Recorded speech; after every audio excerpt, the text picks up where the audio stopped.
제가 교회에서 사역하는 것 중에서 좀 보람 있다 생각하는 것이 무엇이 있냐면은 어린 생명이 태어났을 때 축복 기도해 주는 것, 그리고 또 한 가정을 이루는 결혼 주례를 하는 것이 보람 있는 사역 중에 하나인 것 같아요.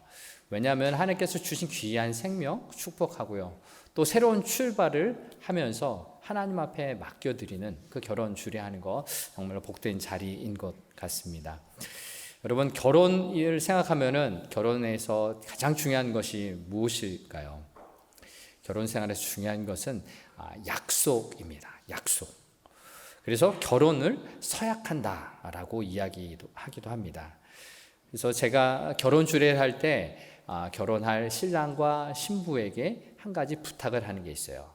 결혼 주례 때 보통 서약을 하는 시간이 있는데 본인들이 직접 결혼 서약 내용을 써가지고 와라 라는 것입니다. 그러면 그것을 가지고서 제가 주례를 하면서 그것을 읽고 거기에 서약하십니까? 분명하게 묻고 그렇게 진행을 합니다. 결혼해서 꼭 지킬 수 있는 것을 적으라고 하는데, 결혼한 지 1년 정도 지난 다음에 제가 전화를 걸어서 한번 묻습니다. 전에 이런 서약을 했었는데 잘 지키나요? 라고 물어요. 저도 카피를 가지고 있기 때문에 한번 들여다봅니다. 아내는 남편에게 매일 아침을 차려준다고 했는데 잘 하고 있는지요? 네, 서약을 함부로 하면 안 되는 것 같아요. 또 남편은 아내에게 하루 한 번씩 사랑한다고 말하고 한 번씩 껴안아준다고 했는데 잘 하고 있나요? 물으면 참 난감한 것 같아요. 한다고 하기도 뭐하고 잘 못한다고 하기도 뭐하고, 약속은 했긴 했는데 지키려고 노력을 하는데 잘 안 되는 것이 현실이다 라는 말을 듣곤 합니다. 결혼해서 약속이라는 것, 한평생 사랑하며 살겠습니다 라는 것을 약속하는 거죠. 흔히 우리 한국에서 결혼 주례를 할 때 검은 머리가 팥불이 되도록, 팥불이가 어떻게 됩니까? 하얀 거죠. 그래서 검은 머리가 새하얗게 되기까지, 또 죽음이 서로를 갈라놓기까지 서로 사랑하겠습니다 라고 서로 맹세, 서약하는 것이 바로 결혼입니다. 약속이라는 것은 참 중요한 것이에요. 그래서 결혼을 해서 서로 사랑하기로 결심을 한 것이고요. 비록 서로 달라서 갈등도 있고 싸움도 있겠지만 서로 맞추어 살기로 결정하고 약속했기 때문에 그렇게 살아내는 것이죠. 혹 여러분 결혼하신 분들은 서로 사랑하는 것 최선을 다해서 사랑하고 계십니까? 또 결혼 아직 안 하신 분들에게는 또 친구나 이웃에게, 부모님에게 약속한 것들 잘 지키고 계신지요? 약속이라는 것 참 중요합니다. 소중한 것이에요.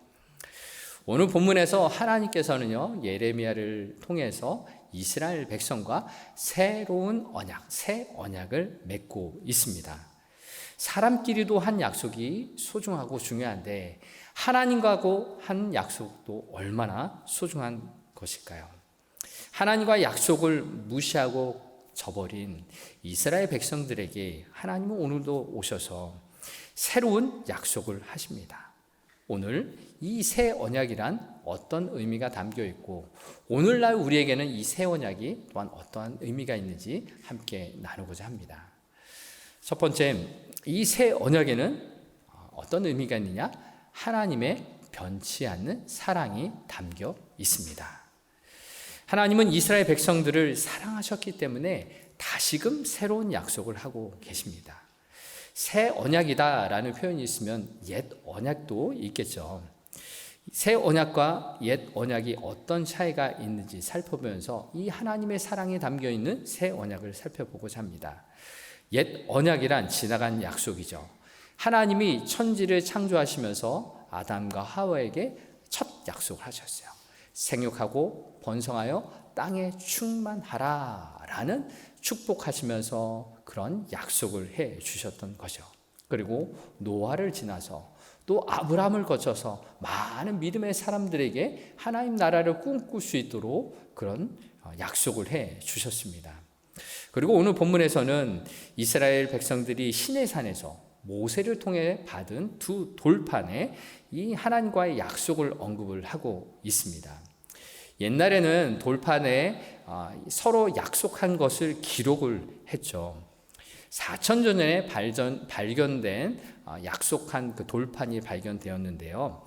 옛날에 중동시대에 아시리아인들이 흙으로 만든 것에다가 약속의 내용을 썼어요. 그리고 그 흙을 구워서 단단하게 해서 보관한 것이 오늘날 발견되었어요.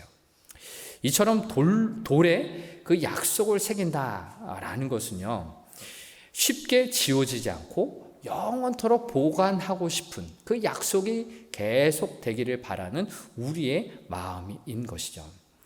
하나님께서 모세에게 이 두 돌판을 통해서 약속하신 것이 바로 십계명이었는데, 이스라엘 백성은 하나님의 백성이 되기 위해서 이 십계명, 약속의 말씀을 지켜야 했습니다. 이 약속을 하나님께서 주시면서 하나님이 이렇게 말씀하셨죠. 나는 너희의 하나님이 되고 너희는 나의 백성이 될 것이다. 마치 왕이 그 백성을 사랑하고 돌보기를 결심하듯이 또 그 백성은 왕을 섬기겠습니다. 당신의 사람들이 되겠습니다. 라고 말하는 것이 바로 이 약속이었습니다.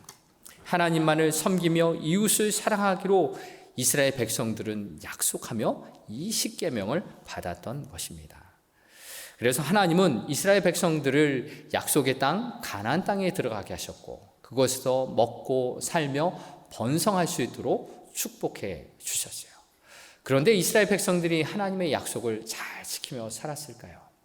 아닙니다. 이들은 하나님을 멀리하고 자기 자신을 위해서 우상을 만들었고 또 자기의 욕심에 따라서 자기 마음대로 살았습니다. 그들은 하나님의 창조 질서를 말해주는 하나님의 말씀대로 살지 않았어요. 그래서 하나님은 여러 선지자들을 보내서 하나님께로 돌아와라, 회개하라 라고 말씀을 전해 주셨죠. 오늘 본문에 나오는 예레미야 또한 42년간 선지자 활동을 하면서 이스라엘 백성들에게 하나님께로 돌아올 것을 외쳤습니다. 그런데 백성들은 오히려 예레미야를 미워하고 죽이려고 하지 했습니다. 그러나 이들은 점점 더 하나님을 멀리했고 하나님의 마음은 아팠던 거죠. 오늘 본문의 배경은 이미 북이스라엘은 이미 아수르와의 전쟁에서 지고 북이스라엘은 멸망한 상태입니다. 그리고 남유다 역시 바벨론의 공격을 받아서 많은 사람들이 죽고 다치고 포로로 끌려가는 상황이 벌어지고 있습니다. 하나님의 징계의 채찍을 맞게 되는 상황입니다. 그런데 오늘 본문 33장에서는 하나님께서 이들을 회복시키겠다라고 말씀하십니다. 약간은 혼동스러운 장면입니다. 하나님은 많이 화가 나셨고 속상하신 상태에서 이제 말씀하시는 것이 너희들 조금만 있으면 회복될 거야 라고 말씀하시는 것이에요. 하나님은 그들을 다시 회복시키고 싶으셔도 그들은 제대로 혼을 내신 후에 말씀하셔도 되지 않으실까라고 생각을 해봅니다. 예를 들어서 이스라엘 백성들이 바벨론에서 70년간의 포로 생활을 한다면 약 20-30년 정도 포로 생활을 했을 때쯤 그들이 정신을 차리고 이제 하나님께로 돌아가야겠다라고 생각할 때쯤 하나님이 너희들 회복시키실 거야 라고 말씀해도 되는 것이 아니겠습니까? 우리도 화가 나면은 바로 사랑한다라고 말을 하기가 어렵지 않습니까? 또 여러분 한번 생각해 보십시오. 한 사람은 칼을 들고 있는데 그 사람은 강도예요. 또 다른 사람은 수술용 칼을 들고 있는 의사입니다. 이들에게는 어떤 차이점이 있습니까? 한 사람은 사람의 생명을 빼앗는 한 사람이고, 한 사람은 다른 사람의 생명을 살리는 그 한 사람입니다. 우리가 계속되는 이 선지자 이야기, 오늘 예레미야의 이야기를 통해서 들려지는 하나님 손에 들려진 칼은요, 죽이는 칼일까요? 살리는 칼일까요? 네, 살리는 칼이죠. 하나님의 손에 들린 칼은 생명을 살리는 도구입니다. 그래서 오늘 본문의 앞에 있는 예레미야 31장 20절을 보면은 이런 말씀이 기록되어 있습니다. 새 번역의 말씀입니다. 에브라임은 나의 귀한 아들이다. 내가 가장 사랑하는 자식이다. 그를 책망할 때마다 더욱 생각나서 측은한 마음이 들어 불쌍히 여기지 않을 수 없었다. 나 주의 말이다. 아멘. 하나님은 이 에브라임으로 대표되는 북이스라엘을 이미 멸망시키셨는데 그들을 책망할 때, 그들에게 벌을 내리실 때 하나님 마음이 이렇다는 거예요. 그들이 더 생각나서 더 측은한 마음, 불쌍한 마음이 드는구나. 그래서 그들을 불쌍히 여기지 않을 수가 없다라고 하나님의 마음을 말씀하십니다. 그렇습니다. 하나님은 자기가 선택한 백성들을 끝까지 돌보시고 사랑하시는 하나님이십니다. 그래서 또 다시 언약을 맺으시는 거예요. 오늘 본문 31절의 말씀에서 이 새 언약을 말씀하십니다. 본문 31절의 말씀 같이 읽어보겠습니다. 여호와의 말씀이니라. 보라, 날이 이르리니 내가 이스라엘 집과 유다 집에 새 언약을 맺으리라. 아멘. 새 언약이라는 것은요, 지금까지 번번이 약속이 깨어져서 다시금 약속을 한다는 것을 말해주고 있습니다. 예전에 호세아서에서도 함께 나눴지만 하나님과 이 사랑의 언약을 남편과 아내로 묘사했었죠. 그것이 오늘 본문 32절에서도 다시 묘사되지만 그 언약이 깨어져 버렸다라고 말씀합니다. 32절의 말씀 같이 읽어보겠습니다. 이 언약은 내가 그들의 조상들의 손을 잡고 애굽 땅에서 인도하여 내던 날에 맺은 것과 같이 아니할 것은 내가 그들의 남편이 되었어도 그들이 내 언약을 깨뜨렸음이니라. 여호와의 말씀이니라. 아멘. 하나님은 이들과 남편과 아내의 관계를 맺는 그 언약의 관계를 맺었지만 이들은 또 다시 언약을 깨뜨렸다라고 말씀하고 있습니다. 언약의 내용이 달라서 새롭게 맺는 것이 아니라 백성들이 지키지 않았기 때문에 똑같은 내용으로 다시 언약을 맺으시는 겁니다. 여러분이라면 누군가 나에게 계속 약속을 지키지 않는 사람이 있으면 어떻습니까? 예를 들어서 상대방이 약속 시간을 계속 어겨요. 잊어버려요. 나타나지 않아요. 또는 어떤 분이 내 돈을 빌려 가서는 언제 갚겠다라고 하고서는 잊어버렸습니다. 깜깜무소식입니다. 어떻습니까? 답답하고 화도 나고 그 사람과 관계를 끊고 싶기도 합니다. 구약시대 이 중동시대의 상황에 따르면 약속을 어기면요, 생명으로 그 값을 치릅니다. 그냥 죽여버리면 되는 거예요.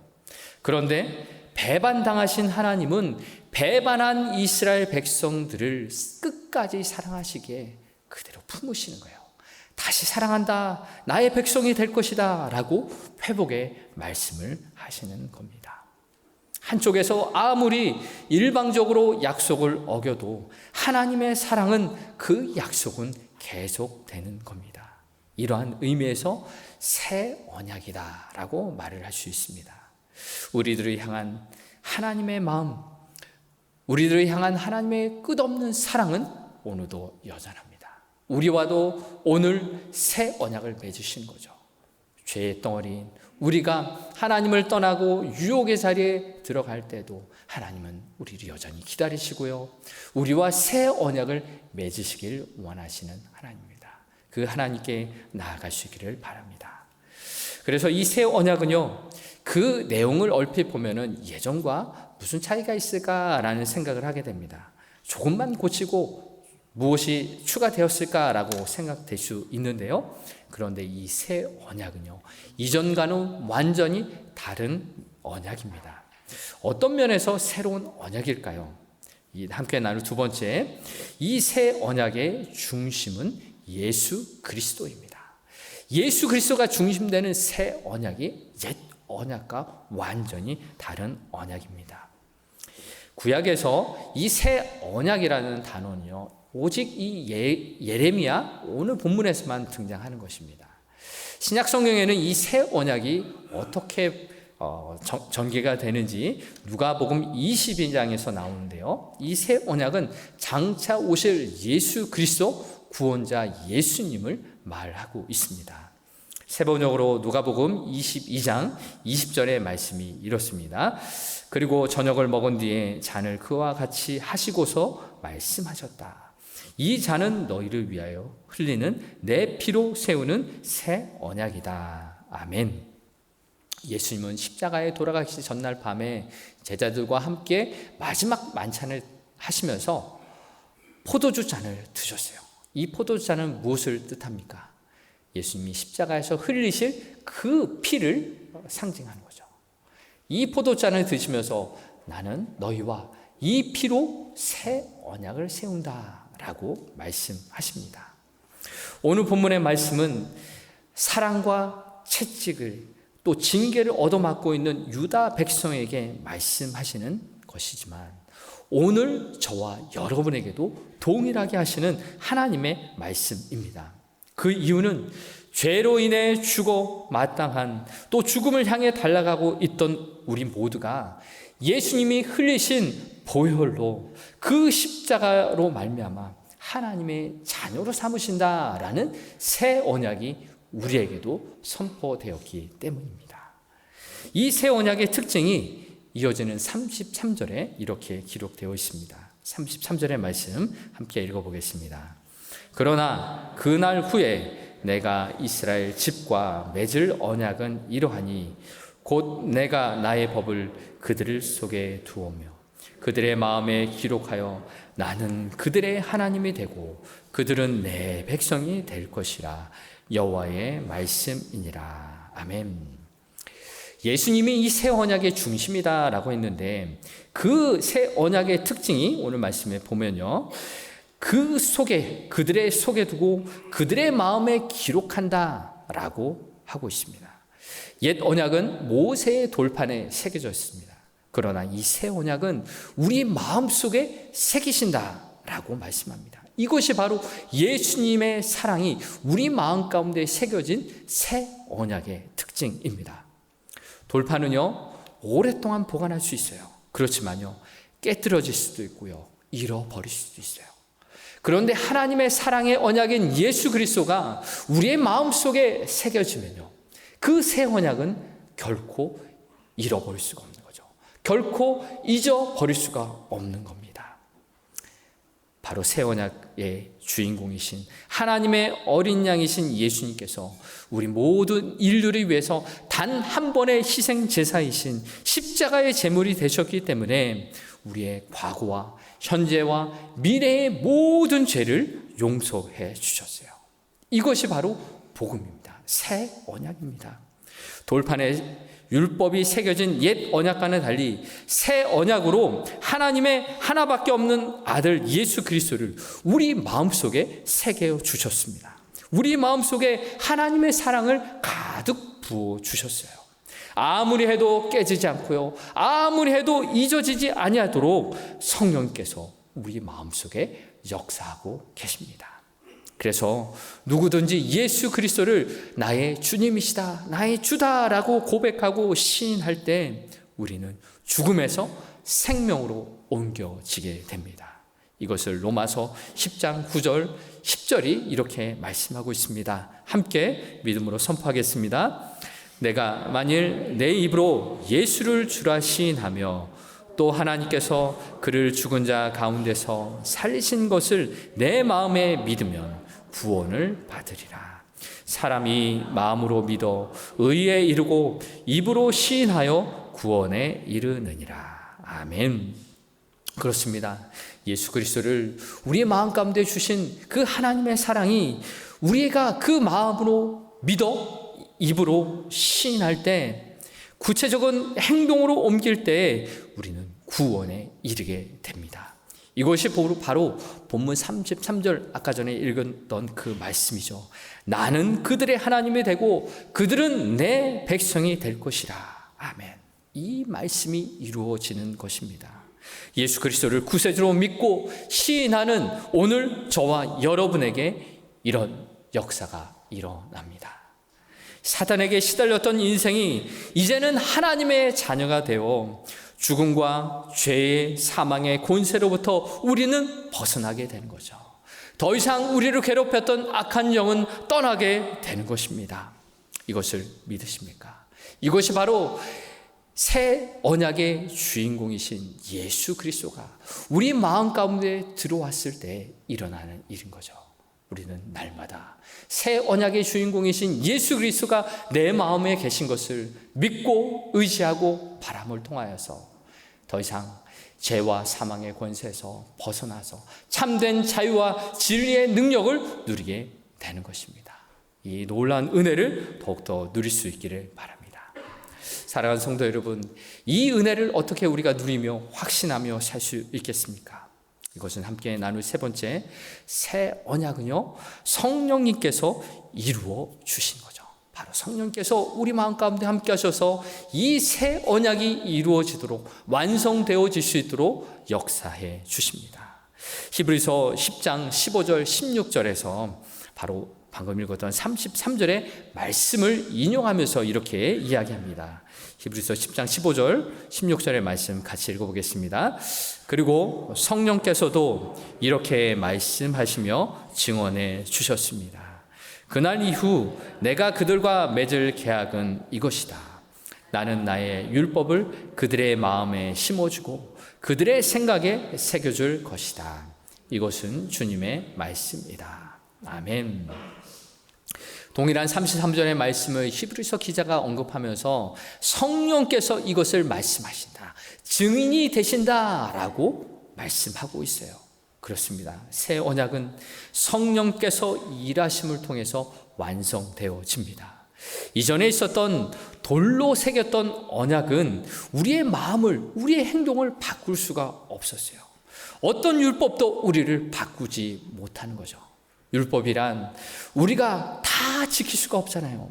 무엇을 하라, 무엇을 하지 말라 라고 말을 하지만 우리는 그 율법을 통하여서 완전하게 거룩하게 될 수가 없었던 것입니다. 변화될 수가 없었어요.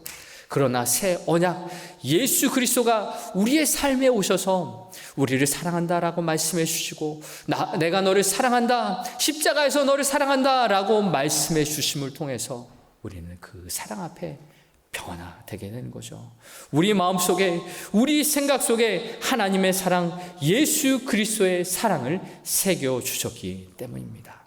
그래서 예수님을 통한 하나님의 그 크신 사랑이 우리의 삶을 변화시켜 주십니다. 성령님이 우리에게 오시면 돌같이 딱딱했던 우리의 마음은 부드러운 옥토의 마음밭으로 변하게 되는 거죠. 그래서 하나님의 말씀이 들려질 때, 우리가 읽을 때 그 말씀이 이해가 되기 시작하고 그 말씀을 깨달아 알기 시작하고 순종하게 되는 것입니다. 그러므로 우리는 이렇게 기도해야 합니다. 성령님, 우리 마음속에 역사하여 주옵소서. 성령님, 우리의 삶을 변화시켜 주시옵소서. 성령님, 하나님의 사랑을 날마다 깨닫게 해 주시옵소서. 우리의 이 기도를 통하여 성령께서는 우리 가운데 이 새 언약을 이루어 주실 줄 믿습니다. 하나님의 영이신 성령께서 우리 안에 오셔서 또 한 가지 더 놀라운 일이 벌어졌어요. 그것은 무엇이냐 하면은 하나님의 영이신 우리 가운데 오셔서 우리가 하나님이 거하시는 성전이 되었다라는 것입니다. 하나님의 영이 우리에게 오셨으니 저와 여러분요, 하나님과 함께 살아가는 삶이 될 거예요. 하나님이 나와 하나가 되신 거예요. 이제 우리는 하나님이 거하시는 하나님이 몸이 되었습니다. 그래서 오늘 본문 34절은 이렇게 말하고 있습니다.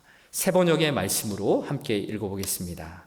그때에는 이웃이나 동포끼리 서로 너는 주님을 알아라 하지 않을 것이니 이것은 작은 사람으로부터 큰 사람에 이르기까지 그들이 모두 나를 알 것이기 때문이다.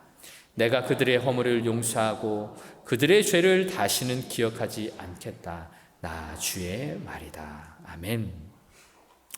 하나님의 영이 거하시면요, 이 말씀은 너는 주님을 알아라 라고 하지 않아도 된다 라고 말씀합니다.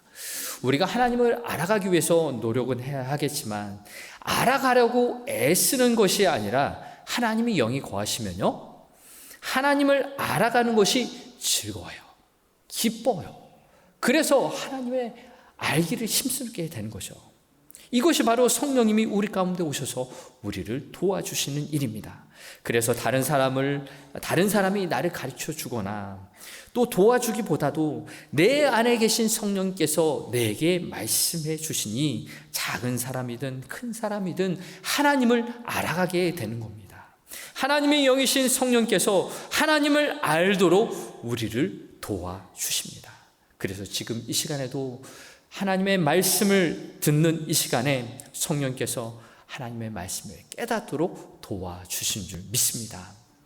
우리가 9월 초부터 공동체 성경 읽기를 어린이부, 중고등부, 청년부, 작년에 이르기까지 많은 분들이 함께 동참해서 신약 성경을 읽기 시작하고 했습니다. 또 많은 분들이 구역에서 각자 스케줄을 가지고서 하나님의 말씀을 읽고 계십니다. 우리가 성경을 읽으면 우리가 어떻게 하나님의 말씀을 이해할 수 있을까요? 그것은 바로 성령님이 이해할 수 있도록 도와주시기 때문입니다. 우리 마음과 생각에 깨닫도록 도와주십니다.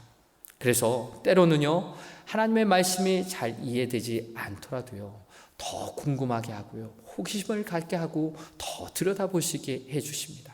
그리고 때때로는요, 하나님의 말씀이 감격스러워서 눈물을 흘리기도 하고요, 더 하나님 말씀에 들어가고 싶은 생각이 들기도 합니다. 그리고 성경 읽기를 하면서 카톡방에서 내가 받은 은혜를 나누고 구역에서 선교회에서 만나는 많은 사람들에게 하나님의 은혜를 나눌 때 내가 깨달은 은혜를 나누고 또 내가 모르는 은혜를 들을 때 하나님께서는요, 우리 안에 그 풍성한 은혜를 경험하게 하시죠. 이것이 바로 성령께서 우리를 깨닫게 하시고 하나님 앞으로 나아가게 하시는 역사입니다. 공동체 성경 읽기가 이제 마태복음을 다 읽었고 이제 마가복음을 시작하는데, 혹 여기 계신 분 중에서 아직 성경 읽기가 익숙하지 않으신 분들, 습관이 안 되신 분들 계속해서 도전하시고 또 구역장이나 교육자에게 말씀해 주셔서 함께 동참하시면 좋겠습니다. 그렇습니다. 성령님은요, 우리를 도와주셔서 말씀을 깨닫게 하십니다. 하나님을 알게 하십니다. 또 깨달은 하나님의 말씀이 우리의 마음판에 새기도록 성령께서는 역사하셔요. 그래서 우리 마음판에 새겨진 그 말씀이 때때로 생각나게 하셔서 우리가 어려운 일, 힘든 일, 어떤 상황 가운데 처했을 때 그 말씀이 우리의 삶의 능력이 될 수 있도록 도와주시는 거죠.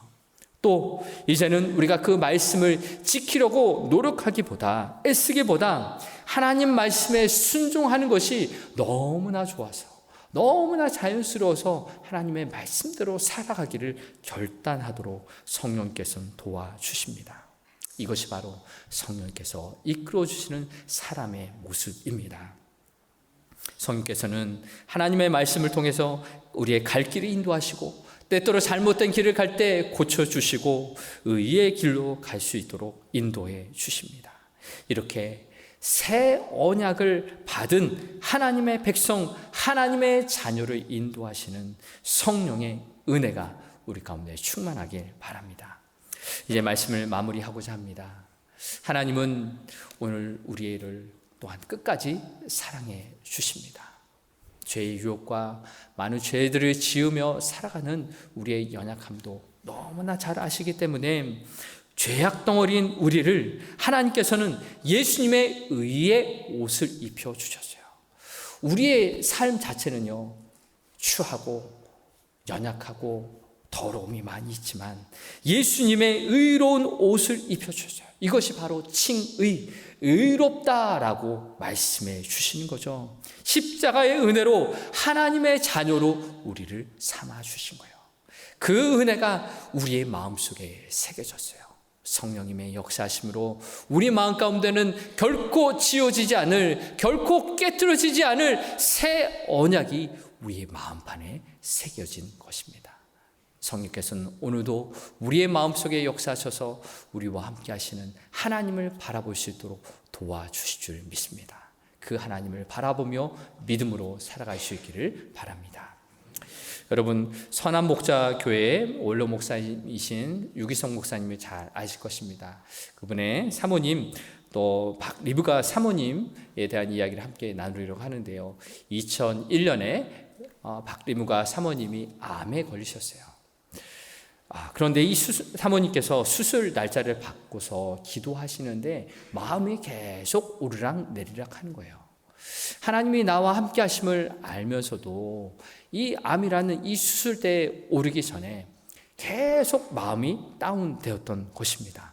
사모님은 이것이 영적인 문제구나 라고 생각하고 하나님께 기도하기 시작했습니다. 어떻게 기도를 했냐면은, 주님, 제가 더는 살려달라고 기도하지 않겠습니다. 주님, 그냥 죽어도 좋습니다. 오직 주님의 뜻대로 하옵소서라고 기도를 했다고 합니다. 그런데 신기한 것은요, 이렇게 주님께 모든 것을 맡기자 성령께서 평안을 주셨어요. 성령께서 이 죽음의 권세를 이길 수 있는 그 예수 그리스도의 놀라운 은혜를 그 마음 가운데 생각나도록 하신 거죠. 죽음과 사망이라는 것이 나를 애워싸고 불안하게 하고 두렵게 하고 절망하게 만들지만 결코 잊을 수 없는 하나님의 사랑, 예수 그리스도의 십자가의 은혜가 내 마음 가운데 있구나, 내 마음 가운데 새겨졌구나 라는 것을 깨닫고 다시 한번 힘을 낸 것이죠. 그렇게 하나님 앞에 내어 맡겼던 것입니다. 그렇게 하나님께 내어 맡겼더니 성령께서 주시는 말로 다 할 수 없는 위로와 참 자유와 평안함을 누리게 되었다라는 간증을 듣게 되었습니다. 사랑하는 여러분, 우리 인생 가운데도 이런 어려움과 아픔이 있을 수 있습니다. 감당하기 어려운 힘든 일들, 마음의 아픔들, 관계의 어려움들 우리 안에도 너무나 많이 있지 않습니까? 그때 우리 안에 새 언약의 주인 되신 예수님이 계심을 바라보기 원합니다. 죽음의 권세도 이기시고 사망의 권세도 이기신 예수님이 나와 함께 하심을 바라보기 원합니다. 이것이 바로 우리의 현실의 어려운 가운데서 아무리 어려운 거센 파도가 있다 할지라도 그것을 넘어갈 수 있는 힘과 능력이 되는 줄 믿습니다. 날마다 깨워서 기도하십시오. 성령님 도와주시옵소서. 성령님 나와 함께하여 주옵소서. 나의 길을 인도해 주시옵소서. 성령님을 의지하는 것이 바로 새 언약을 바라보고 살아가는 것입니다. 스가랴서 4장 6절이 이 성령의 역사하심을 이렇게 기록하고 있습니다. 함께 읽어보겠습니다. 만군의 여호와께서 말씀하시되 이는 힘으로 되지 아니하며 능력으로 되지 아니하고 오직 나의 영으로 되느니라. 아멘. 날마다 우리의 삶 가운데 성령님을 의지하실 때 성령께서 예수 그리스도의 십자가로 우리를 인도해 주실 줄 믿습니다. 그 성령의 도우심으로 믿음으로 승리하는 한 주간 되길 주의 이름으로 축복합니다.